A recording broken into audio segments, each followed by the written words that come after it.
Hello friends, मैं श्रेयस पांडे आपका अपने यूट्यूब चैनल अर्थशास्त्र में आपका स्वागत करता हूं। आई होप आप सब अच्छे होंगे। जैसे कि मैं बता दूं, हम लोग ईबीएस पेडागोगी की ईबीएस पेडागोगी का पीवाईक्यू कर रहे हैं। हम ईबीएस पेडागोगी की पीवाईक्यू कर रहे हैं। इसके पहले हमने 10 देखा था, आज उसके आगे हम कंटिन्यू करेंगे, ठीक है। और मैं फिर से आपको बता दूं, अगर जिन्होंने कंटेंट वाली क्लास नहीं देखी है, जिन्होंने कंटेंट वाली ईबीएस पेडागोगी कंप्लीट हो चुकी है, ईबीएस पेडागोगी कंप्लीट हो चुकी है, कंटेंट वाली क्लास जो ईबीएस पेडागोगी की कंटेंट वाली क्लास है वो कंप्लीट हो चुकी है। अगर आपने वह नहीं देखा है तो आप जाके पहले उसको देखिए, उसके बाद फिर क्वेश्चन आंसर का आप पीवाईक्यू स्टार्ट करिएगा। और यह पीवाईक्यू 2021 से 2024 तक जितने भी हैं वो सारे मैं कराना स्टार्ट करता हूँ। तो आइए स्टार्ट करते हैं। कल हमने 10 तक देखा था, आज उसके आगे देखते हैं हम चीज़ें कैसे बनाते हैं। पढ़ाने में निम्नलिखित में से कौन सी युक्ति अथवा सोच सबसे अधिक है। यानी हम चीज़ें कैसे बनाते हैं, यह हमारा थीम्स है, ठीक है। 4 थीम्स थी, मैंने वो कंटेंट वाली क्लास में पढ़ा दी है, आप उसको देख लीजिएगा। उसी थीम्स में एक है कि हम चीज़ें कैसे बनाते हैं। इस थीम को पढ़ाने में निम्नलिखित में से कौन सी युक्ति अथवा स्रोत सबसे अधिक हो गए। यानी हम चीज़ें किस तरीके कैसे बनाते हैं, इस थीम को पढ़ाने के लिए कौन सी युक्ति या फिर कौन सा स्रोत सबसे उपयुक्त होगा, इन 4 ऑप्शन में से हमें देखना है, ठीक। सबसे पहले है किसी ऐतिहासिक भवन का भ्रमण करना और उसके निर्माण सामग्री तथा निर्माण नमूनों को पहचानना। बहुत सही आंसर है, और भी देख लेते हैं। सबसे पहला आंसर हमें बेस्ट मिल गया है, ठीक है। नेक्स्ट, विभिन्न क्षेत्रों के लोगों द्वारा सिर पर धारण करने वाले पहनावे नहीं, सिर्फ एक जगह या फिर एक ही स्थान के आप उस स्पेशल चीज़ को जान सकते हैं। कैसे बनाते हैं, किस तरीके से बांधते हैं, बहुत सारी चीज़ें नहीं जान पाएंगे आप।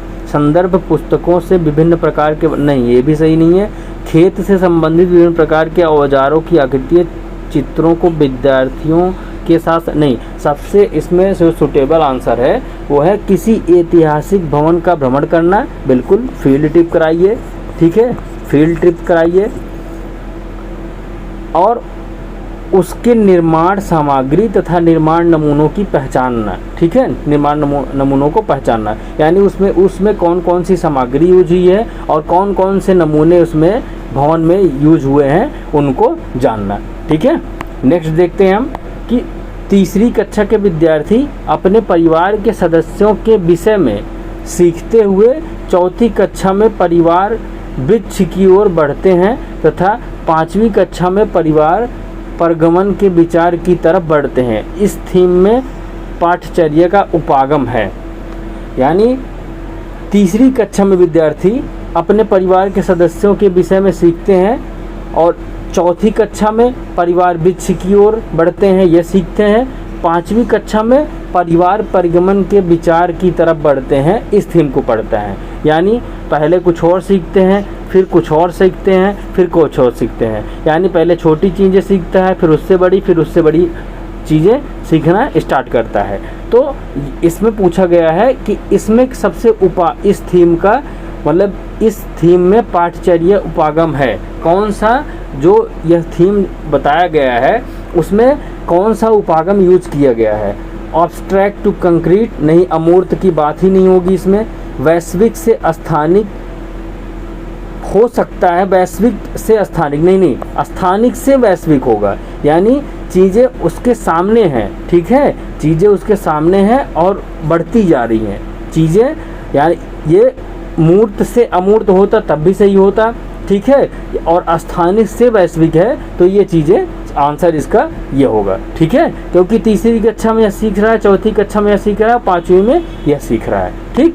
नेक्स्ट देखते हैं हम कि निम्नलिखित में से कौन से तत्व एक अध्यापक को पर्यावरण अध्ययन के पाठ योजना में रखने के लिए विचार करना चाहिए। यानी आप जो है अध्यापक हैं और कौन से तत्व आप रखेंगे जब पर्यावरण अध्ययन आप पढ़ाने जाएंगे अपनी योजना में, ठीक। सबसे पहला है कि अनुदेशन, विशिष्ट उद्देश्य, ठीक है, छात्रों की पर्यावरण सजगता यानी बच्चा कितना जागृत है और उसका इन्वायरमेंट कितना है और किस इन्वायरमेंट से आ रहा है, इसको बिल्कुल जानना है। ठीक। अवधारणा और प्रक्रिया कौशल, मैंने आपको सीधे ही बताया था कि उनका विशिष्ट उद्देश्य, अनुदेशन यानी इंस्ट्रक्शनल स्पेसिफिक ऑब्जेक्ट, बच्चे की जो विशिष्ट उद्देश्य, पहले तो आपको एक उद्देश्य जो होना चाहिए वो उच्च होना चाहिए टीचर का। ठीक। सेकंड, छात्रों की पर्यावरण सजगता यानी बच्चा इन्वायरमेंट से किस तरीके से सजग है, यानी उसका प्रीवियस नॉलेज कितना है पहले उसको जानना, और वह किस इन्वायरमेंट से आ रहा है उसको जानना है। ठीक। सेकंड, अवधारणाओं और प्रक्रिया कौशल, प्रमुख उसमें कौन कौन सी अवधारणाएं हैं और उसके अंदर कौन कौन सी एक्टिविटी है, वह कौन कौन सी एक्टिविटी कर सकता है कि नहीं कर सकता है, इसको आप ध्यान में रखते हुए तब आप क्लास को स्टार्ट करेंगे। ठीक है। यानी पहले आप एक उच्च विशिष्ट उद्देश्य आपके अंदर होना चाहिए, दूसरा उनके पर्यावरण जगत के बारे में जाने, तीसरा उनको अवधारणाएं समझाइए और प्रक्रिया कौशल भी उनमें किस तरीके से कौन कौन से प्रोसेस स्किल है उसमें शामिल, यानी एक्टिविटी में शामिल कौन कौन सी एक्टिविटियों में उनको शामिल किया जा सकता है, या सीधी सी बात कह सकते हैं हम कि उनकी क्षमताएं, ठीक है, उनकी क्षमताएं या फिर उनकी अवधारणाएं क्या हैं उसके हिसाब से अपने लेसन प्लान को बनाएंगे। यानी first second third C option आपका सही हो जाएगा। नेक्स्ट देखते हैं हम, दृष्टिबाधित विद्यार्थियों के लिए निम्नलिखित में से कौन सी युक्त पर्यावरण अध्ययन के लिए सबसे उपयुक्त होगी। यानी जो स्पेशल चाइल्ड होता है दृष्टिबाधित विद्यार्थियों के लिए कौन सी युक्त पर्यावरण अध्यापक के लिए सबसे उपयुक्त और उचित होगा। ठीक है। सबसे श्रवण पाठ्य पुस्तक के तैयार की जाए, दृष्टिबाधित है कुछ हद तक ठीक है। स्पर्श वस्तुओं या बड़े अक्षरों में विषय वस्तु का उपयोग किया जाना चाहिए। स्पर्श वस्तुओं में या बड़े अक्षरों में विषय वस्तु का उपयोग किया जाना चाहिए, ये भी सही है। अवधारणाओं की सरल चित्रों तथा मूर्त ठोस वस्तुओं द्वारा व्याख्या की जाए, ये बिल्कुल आंसर इसका सबसे नहीं, अभी भी आंसर सही नहीं है। ठीक है। नेक्स्ट देखते हैं, अवधारणाओं की सरल चित्रों तथा मूर्त ठोस, बिल्कुल नहीं, ये नहीं होगा। जहाँ तक संभव हो पाठ्य पुस्तक को अधिक से अधिक मूर्त निश्चित करें, बिल्कुल सही, ये आंसर, ये दोनों भी सही है, तीसरा तो बिल्कुल गलत है।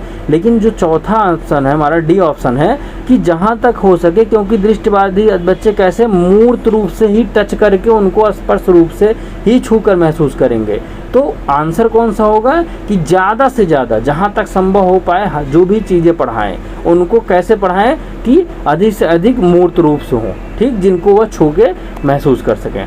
ठीक। आज हम यहीं तक देखते हैं और मिलते हैं हम अब नेक्स्ट में नए क्वेश्चन के साथ। और मैं आपको फिर से बता दूं कि जिन्होंने ईबीएस पेडागॉगी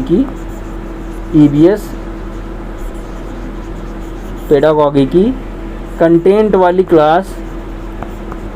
कंटेंट क्लास नहीं देखी है वो इसके पहले जाकर अब कंटेंट वाली क्लास देखें। उसके बाद पीवाईक्यू मैं स्टार्ट किया हूँ, तो इसके पीवाईक्यू स्टार्ट किया हूँ, मैं पीवाईक्यू कराता रहूँगा, प्लस पहले आप इसके पहले कंटेंट वाली क्लास आप देख सकते हैं। ठीक है। चलिए मिलते हैं नेक्स्ट क्लास में। जय हिंद।